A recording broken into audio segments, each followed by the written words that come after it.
All right, welcome to our video today. I'm doing it a little bit different today. I've got some videos playing behind me because the topic of today is to talk about the elusive breathing, side breathing in swimming. I'm going to just change the video up a little here because I want you to just see. I'm just kind of picking at random here. These are pictures from classes of what examples are of people swimming.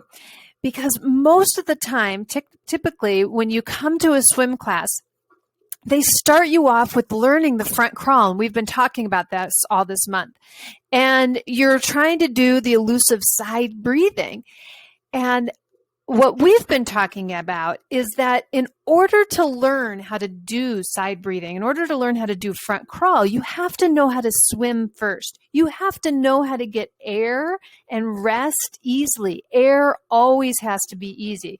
This is a great example of Brittany. She's bobbing here and just like discovering, how do I get air? Has nothing to do with front crawl. Once she's figured this out and she's figured out how to be on her front and her back and all different places, then she can go on to learn front crawl. So let's see what other video I got for you today in here. Little somersaults and scroll through. Okay, these ones are fun. These ones actually don't show a lot of breathing, but these are people's first time swimming across deep water. I'm going to get rid of the sound there. It's showing this thing that we have to have, which is presence of mind. We have to have this calm presence of mind. When she gets to the other side, she says, I have the sound turned off so you can't hear it. She says, oh, am I there already? So she kind of over pushed to get there because she just wanted to make sure that she got there.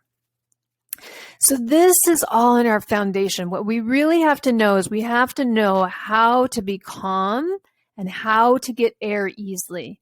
Then we could move on to the third step that I alluded to in the email about how I figure out to get air in a different way. Right now, she's getting her air in her back. You saw Brittany before getting her air in the bobbing way. And then let's see, I was going to show you this one too. Here is a student who is learning how to get air in the front crawl kind of fashion. Now she's gone through these other steps. Hi, dog. She's gone through the other steps of has the presence of mind, that she's able to stay with herself and to feel she knows she can get air anytime she wants. How she goes to this rolling over. She's not mandated to get air in this side breathing, getting her head out of the water. She knows she has room to play with finding the side breathing because it's not an emergency. It's always easy. She always has that calm. She can go back and rely on her other source, her other way of getting air, which she'll show us again here in a second. It's repeating, it's rolling onto her back. So it's easy. It's easy. It has to be fun and easy. I'll switch over to show you one more video here. This one is actually me swimming and demonstrating what I do in our online class for the Front Crawl Plus, is showing how we learn the front crawl in the same way that we learned the basic stroke. We start in the basic stroke with teaching people how to roll over to get their air because that's the easiest way to get it to start with. That then can incorporate into learning how to do the front crawl. So on this, I'm doing a drill called open the door. I'm opening up all the way, and I'm just allowing myself to open all the way to rolling over on my back.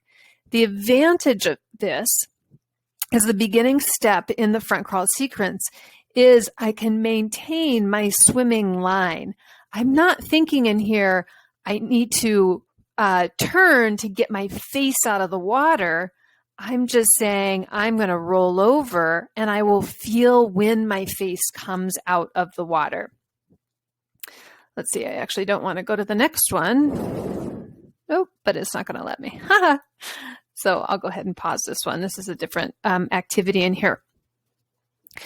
So when you go to play with finding side breathing, wherever you're at in your swimming journey, again, you want the first step is we have to be calm, cool, and collected. We have to know how to be in charge of what we're feeling, being able to incorporate what sensations I'm getting and what emotions I'm getting, right? Our emotions are the ones that take us out to panic. The biggest danger in water is panic. So we need to understand that process. Then we need to have a presence of mind and the rule, follow the rule that air is always easy. It's never at risk. You know, when I showed you those other swimmers who are having their first swim across the deep water, air was easy for them and they had a backup. They had me as a backup because it was their first time. Of course, take a backup. So that air is always easy. That allows for that sense of calm. We're not triggering that fight or flight. Then the third step is curiosity, having space to be curious.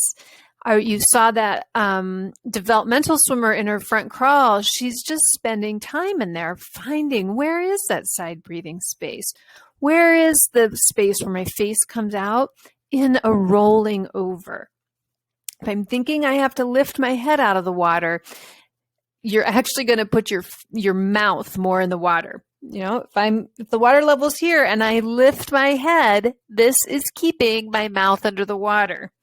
It is really about this rotation till I find the place where my mouth and nose is out of the water. Can only know that if I'm connected with that presence of mind to where my face is. If it's not an emergency to get that air, I know I can get the air whenever I want. I don't have to rush for it. I can then use that third step, which is curiosity and fun, to find it. All right, have fun with it. Last week, we launched a freebie on the website. So if you haven't gone over to get the freebie on the website, this is the beginning step of being able to help to understand what you are feeling, what's going on. It's a quick, about 30-minute coaching session in there that teaches you a really practical, really easy thing to do in your life today. So you could feel better in your life today. You can apply it to swimming, or you could apply it to any area of your life.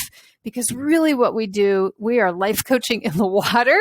And so we're bringing those tools to you so you can take it however you want to fall in love with the water, to fall in love with you in the water or your life. So go over to the website, orcaswimschool.com, and grab that freebie and check it out. And, start using it right now, even before you go find the pool to play around with side breathing in a new way. All right. Thanks.